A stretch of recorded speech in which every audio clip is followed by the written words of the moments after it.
Good Tuesday to you, everyone, and thanks for being here on the 13th day of July. On a personal note, an extra special day in our household. I'll make reference to that on a couple of occasions throughout the program. Nevertheless, glad, more than you know, glad. I always miss not being here. Even while on vacation, I miss being here, and this one was a little longer than expected.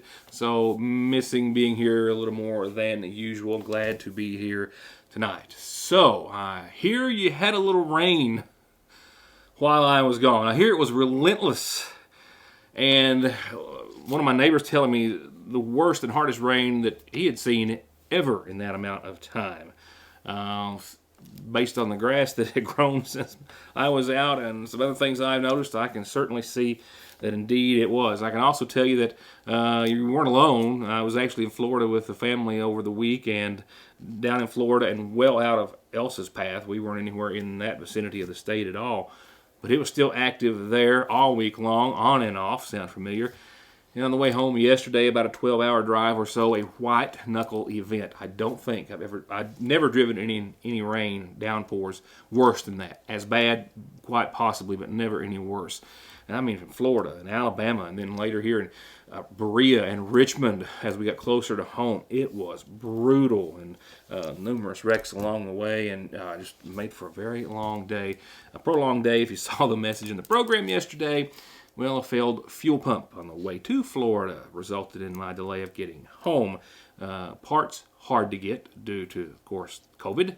And then the wrong part finally came, and we had to wait an extra day or so before finally getting my car fixed and back home for a very long trip. Just in time to do the show back late last night, early this morning, and then, of course, just in time for Lacey's birthday, which I'm off to just as soon as I can start to get you caught up on news from over the course of the last week. A shooting that took place in McGoffin County. I have that information and a host of other headlines to pass along to you. Before I get to those, a couple of observations I made while out and while traveling. We're nowhere close to being back to normal, folks. We understand, and I think it's even worse in maybe it's larger cities or to the south. I don't know. But driving through and getting something to eat proved to be a task in numerous cities. On a couple of occasions, making your way to a drive-through at one of the more popular chains. I don't need to mention them, but we went to several traveling, and many of the stores shuttered, just not open at many exits. The ones that were open had signs apologizing in advance for just trying to be able to take care of their customers, and some saying, hey, that order is going to be at least 30 minutes, and you were the second in line in the drive-thru just to get a few hamburgers or sandwiches. So it's nowhere close to being back to normal. Today, I got back into the office. I had to order some simple banner material for the sign shop. Out. Back orders, POs for months going back to October. They finally run out of their supply. It's just getting worse for the supply chain across the nation for a whole lot of things, in my opinion. I don't know when it's going to get any better, but I saw it a little more firsthand while traveling than what we're experiencing even right here at home. Real quickly, one last thing that also kind of leads to my next announcement. The Foothills channel, I know we've been having some issues. They've been working very hard. They have found the replacement hardware that they need. However, due to the pandemic, it's being hard to source. It could be a week or two out. So they have it patched. We are having to manually start the program at 11 o'clock each night from this location, and a few other things that I won't bore you with, but we're hoping to have it at least on every night at 6 and 11. Give me a few minutes for a possible delay in getting it started possibly, but we're hoping that we have at least a temporary patch put in place that they do until they can get that equipment in and install, and I'll keep you up to date on that, but we're hoping it's a little more stable than it was just a few weeks ago.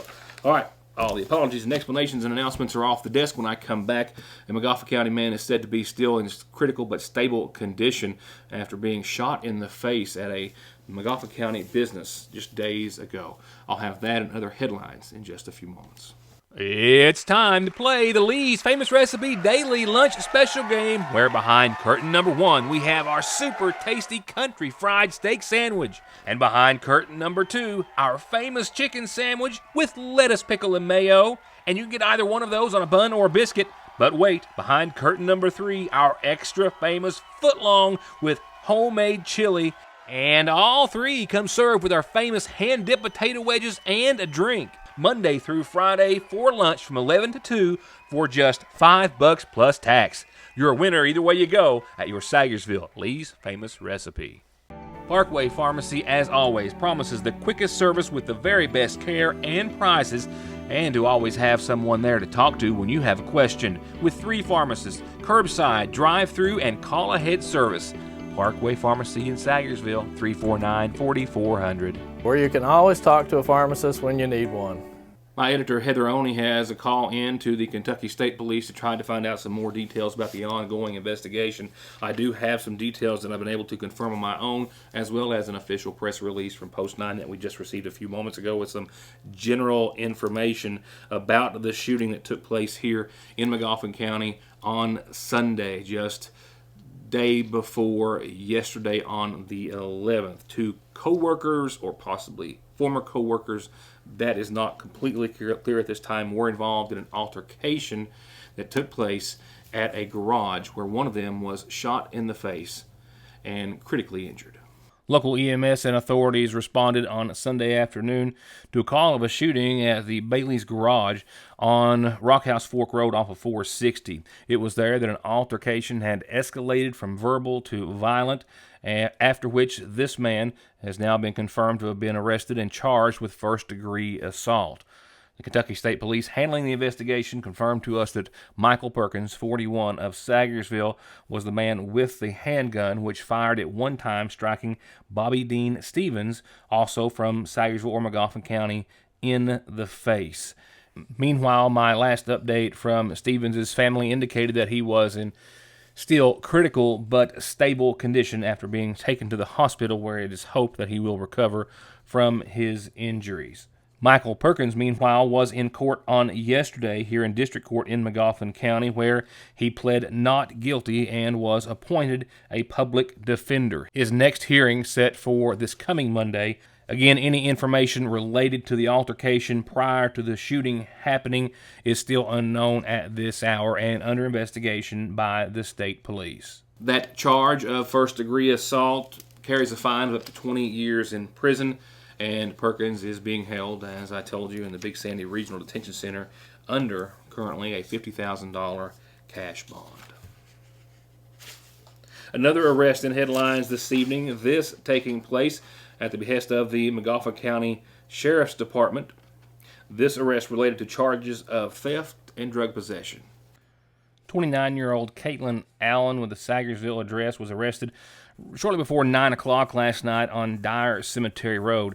The Magoffin County Sheriff's Department opened up an investigation into a stolen four-wheeler that was taken from a residence on Jim Arnett Branch just a few days earlier.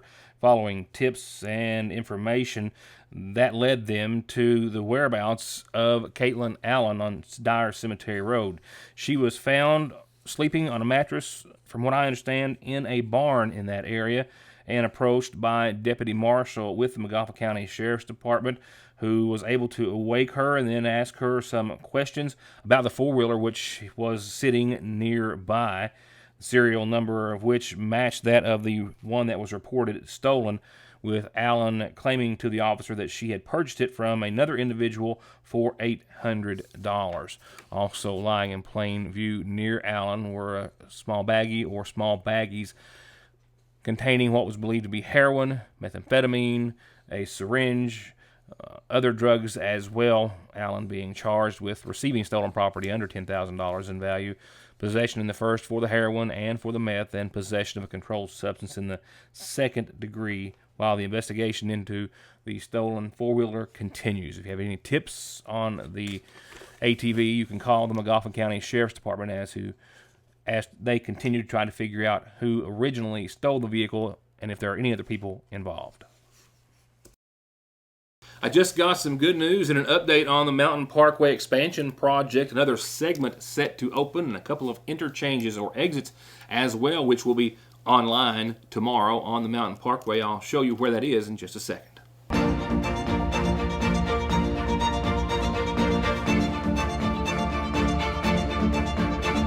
I'm Dr. Jason Zimmerman at Highlands ARH, the healthcare system of Appalachia. There's no missing that this is the new McFarland and Tinker Law Office location on the Mountain Parkway in the former Farm Bureau building in Sayersville, just like there's no denying that their nearly 60 years of legal experience has won their clients millions and millions of dollars in disability, auto accident, and wrongful death cases. It's where your case matters to you and to us. McFarland and Tinker, also Griffey approved. Now open in Sayersville, brand new for your dining pleasure. Eat in or carry out. It's JJ's Burgers and Beer, where their all-star chef is cooking up 4-ounce to full 1-pound gourmet class burgers and sides. First-rate pizzas and breadsticks, wings, rings, and more, and your favorite beer by the bottle or by the bucket. It's JJ's Burgers and Beer, only at Speedy's in Sayersville. Well, I'm glad to be able to tell you that per the Magoffin County Clerk's Office, they are back online today. They've been without many of their most all of their vehicle-related services since at least last Wednesday. The Kentucky Transportation Cabinet just yesterday sent out an official press release saying that it wasn't just Magoffin County, it was all Kentucky County Clerk offices which were temporarily unable to process any vehicle-related transactions due to some system issues. All of Kentucky's county clerks use the KYTC Automated Vehicle Information System, AVIS, to process your vehicle registrations, titles, transfers, and that's been down since the middle of last week. A team of programmers has been working very hard and around the clock to just try to figure out why. It's my understanding that after Heather Oney, my editor, spoke with Renee Arnott-Shepard earlier today, that they still don't know exactly what the fix is, they tell them, but the state says it is working as of this afternoon. The vehicle titling and registration system has been having these problems now for the past several days due to a recent system implementation, they say. They do know that appears to be at least the root of it. It's part of an effort to bring up to date the license plate production and to support the Cabinet's long-term goal of transferring all the motor vehicle transactions from the outdated 40-year-old AVIS system to a new CAVIS system. They say that, rest assured, none of your information was impacted as a result. And they do, according to Heather, have it operating as of this afternoon. So if you've been waiting to get a title transfer, registration, anything of that nature, they should be able to take care of you as of right now. Not isolated to Magoffin County, indeed a statewide event that they believe they have at least up and running for the time being. A new segment of the Mountain Parkway is up and running starting tomorrow. Crews getting closer to opening another 4-lane section of the Mountain Parkway. Starting tomorrow, westbound traffic will move to the newly paved westbound lanes near the 65-mile marker overpass there, the Catino-Hager Road overpass, as it's officially called by the state. Westbound drivers, as a result, will be able to use 2 lanes of roadway in this new Morgan County segment. And I suspect this announcement comes to the delight of many travelers, as many travel the Mountain Parkway, of course, daily. Now, this includes the 8 miles from exit 57, the West Liberty exit, back towards Sayersville. That's the Morgan County segment, if you will. This also includes the exit 60 Kentucky 134 interchange, which will be open. The new exit there at exit 60, which has been greatly improved. I know a lot of residents and, of course, travelers there are going to be thrilled to know that as well. Eastbound traffic will continue to use 1 lane in its current location. Crews are going to lay new asphalt and striping for what will become the left lane for eastbound traffic, and then do another minor traffic adjustment to complete the asphalt and striping on the right lane. So give that process a little bit of time. And weather, of course, that we have seen, or like we have seen, could affect the timing of these switches. But they're expecting to make 1 switch tomorrow and open up those westbound lanes. So they ask everyone to use extra caution in this and all Mountain Parkway construction zones and reduce your speed and watch for traffic signage. This 8.2-mile Morgan County project is the third of 6 segments to be completed for the total Parkway expansion project. And that, of course, in addition to the Restaurant Row and Magoffin Central project, projects, with the 4.6 mile Magoffin West segment currently under construction, and the 11-mile Wolfe County segment scheduled to be let for construction next year. And planning for the Highway 114 segment from Sagersville to Prestonsburg, well, they say that is still ongoing. That's all I have on that. I know I've got a lot of news to try to get caught up on from over the course of the past week, and I've got a lot of things on the calendar for the week ahead, so look for those later on. I do have what appeared to be the only or the most serious two-vehicle accident as it was.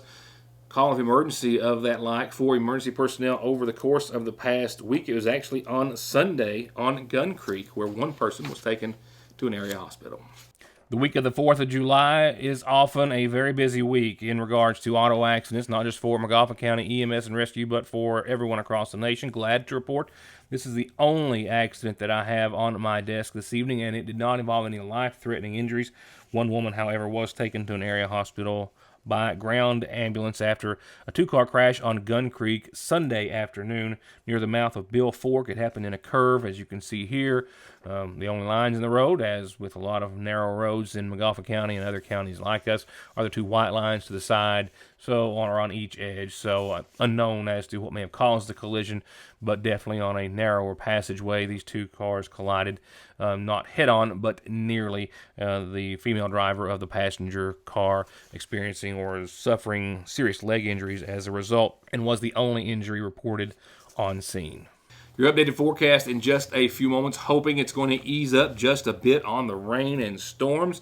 Right now, I have an extra special announcement I need to make as we go into this evening's community calendar. I can recall introducing her to you, my viewers, many of you who recall that and are still here with me all these years later. 22 years ago today. Well, it was a little less than that. She was born, and then it took me a few days to get home, but soon thereafter, after she was born 22 years ago today, I had the privilege and honor of introducing her here on this show, having no idea what a delight it would be to be called her father for the next 22 years, and then some, of course. Happy birthday to our beloved Lacey. Happy birthday to you. In other announcements, the Water into Wine Food Pantry has sent us a notice that they will not be open tomorrow. They do apologize. They'll be open the following Wednesday. Next Wednesday times are 8 till 10:30. This Thursday is still, I believe, set to be Senior Commodity Day, 12:30 till 3 at the Water into Wine Food Pantry at the Lakefront Church of God. They desperately need help at the Magoffin County Senior Citizen Center this Thursday. They almost didn't get the commodities out last month, but a quick plea, any way they could get it, had some volunteers rush to their side and their aid, and that's the only way it happened. 10:30 to 2:30 this Thursday at the Magoffin County Senior Citizen Center at the Lloyd M. Hall Community Center in downtown Sagersville. If you or one of your kids who's off from school has some time to donate, please help them. Please. It's a wonderful cause and a very rewarding experience, and you'll get a little workout. I'm not going to lie, but it's a good one. Here's a good one coming at us. As I told you before I left, here's a good one coming at us Here's another good one coming at us very, very soon this weekend. The Hillbilly Christmas in July is including Sagersville and Magoffin County in their annual trek to raise money for the Shriners Children's Hospital in Lexington. I'll talk more about this with an update on the very latest information on Friday, but I can confirm to you now that it is a Saturday and Sunday event this Saturday at 10 o'clock. It will be in Pikeville at the Mineshaft Harley-Davidson. They'll register at 10 a.m. Now, it's $25 per rider or person, and then $5 for any extra rider or passenger. That's the extra $5 is just to cover the extra cost of Sunday's lunch, which is going to be great, by the way. And this year, it's not just motorcycles. Jeeps and any classic car, and basically They say any car, anything you want to drive. If it's in your driveway, your daily driver, your work car or truck, whatever. They just want to have a big showing and a big show of support for this event, which has raised almost $1.5 million in the 15 years, this being the 16th time around. 5 to 7 on Saturday. It's Kids Day in the park at the Pikeville City Park. All kids are invited. They'll have presents and inflatables, and then they'll have a parade around the city park for the kids with everyone that shows up. And then they're going over to the Pikeville Riverfield where the movies are for great entertainment and great food, sponsored by the city of Pikeville. Then the big parade starts Sunday. This Sunday, registration starts at 8 at Mineshaft Harley-Davidson. If you haven't already registered, you can do so that morning. They leave promptly at 10 o'clock Sunday. They're leaving Mineshaft. They're going to the MAC. They're then going to make their way all the way to Sayersville, Magoffin County, and make a loop back, and then go to the Mountain Arts Center. That's right, they're going to end at the Mountain Arts Center. They're going to go to Stonecrest after they leave Pikeville. It's going to be a wonderful day, a wonderful cause. They want to see how big they can make this and how much support we can give the Shriners Children's Hospital. 100% of everything they raise goes to the kids. Do it for the kids and be a part of this event. You don't have to have a motorcycle anymore. You just got to get there.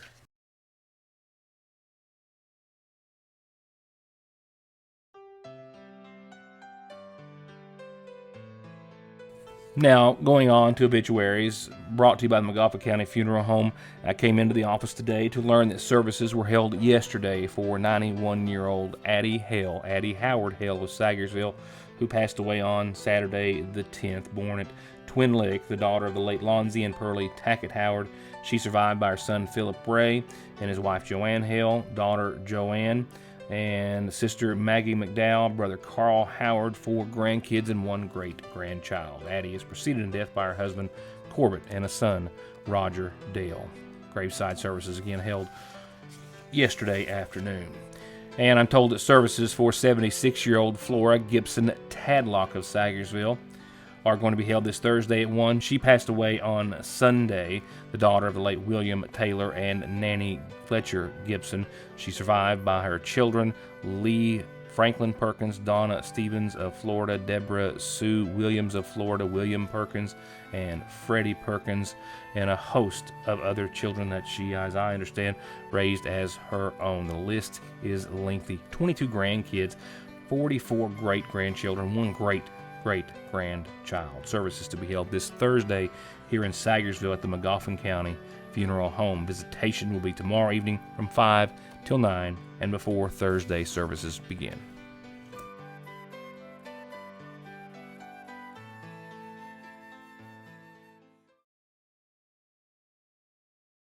Call the pros. All Pro Gutter Works specializes in seamless gutters, vinyl siding, metal roofing, replacement doors and windows, remodeling or adding on to your home with free and fair estimates backed by decades of happy and return customers with guaranteed satisfaction and 18 months 0% financing. All Pro Gutter Works. 349-9999. Welcome to East Kentucky's premier vape and CBD shop, offering all natural tobacco alternatives and everything vape and smoke shop related. Everything you're looking for and everything you're not. Best quality, best prices, best service. Come to Appalachian Smoke Shop for all your tobacco alternatives and accessories, as well as products like CBD, kratom, and legal THC that people are telling us they're using to treat pain, anxiety, depression, difficulty sleeping, and lack of energy, as well as just for overall wellness. Make it your one stop, Appalachian Smoke Shop. Just click on ConleyTire.net and you can shop for tires, find out more about services, brands, wheels, rims, their free coffee, free Wi-Fi, and free local shuttle service, and of course the latest and greatest current offers and specials like how right now you can get up to $150 back on a set of Goodyears. That's ConleyTire.net, or you can always stop by in Staffordsville or give them a call at 297-2424. Appalachian Wireless is proud to offer the Emergency Broadband Benefit Discount. This federal program can reduce the cost of our 25 gig unlimited plan by up to $50 a month. If someone in your household qualifies for certain government benefit programs or experienced substantial loss in income in the last year, you may be eligible. Only one discount per household, and it's only available until allotted funds run out. For more details, go to AppalachianWireless.com/EBB. We are you. We are Appalachian Wireless. Unlimited data speeds will be slowed to 512 kilobytes after 25 gig per line. And lastly, before I'm off to share a lovely birthday evening with our Lacey, here's your Licking Valley RECC Outlook, where we're all hoping for a little less. Yes, while I missed being here, it was nice to have a little vacation for a couple of days out of the year, but while I missed being here with you, as I always do when I'm out, I didn't miss missing all of the rain, because, wow, a lot of it over and over. I got reports while I was down south about what you all were having to deal with, and I'm just glad that there was no torrential flooding out of it. I know the minor reports of damage that some of us saw, but wow, just some heavy rains, and they're not all gone. We'll have to wait and see the intensity of them, but tonight, mostly cloudy showers and 66 degrees. I can't rule out a 40% chance of showers and thunderstorms. I'm taping the show a little bit early today, so if you've noticed or not, so nothing on the radar to show you as of right now. But there is a chance of some showers and thunderstorms before 11 o'clock. Keep your eye on those. For your Wednesday, partly sunny tomorrow, and ditto, another 40% chance of showers and storms, 83-64 for your high and low. Thursday right now looks to be the only guaranteed, that's a strong word, I know, when you're talking about the weather, but potentially guaranteed dry day in the entire 7-day outlook. 87, sunny, 66 that night, mostly clear. Dry across the board for your Thursday. We'll see if it pans out that way. Friday, we're back to at least shower and storm chances, but lesser at 30%. Upper 80s, though, 88, 67, and mostly sunny with them on your Friday. But it really starts to pick up its intensity on Saturday, I'm afraid. We're going back to cloudy skies and an 80% chance of showers and storms, and we'll drop back down to the lower 80s. A 70% chance of showers and storms lingering into your Sunday at 83 and partly sunny. Low 80s and some sunshine, but still some shower chances as we start off Monday and Tuesday of next week. I'll try to get a better handle on just how much more rain or heavy storms we might see out of this next 6 to 7 days when I see you back here tomorrow. And that's going to do it. Thank you for being here tonight. I hope to see you back here tomorrow night at the same time. Good evening, and thank you, as always, for watching.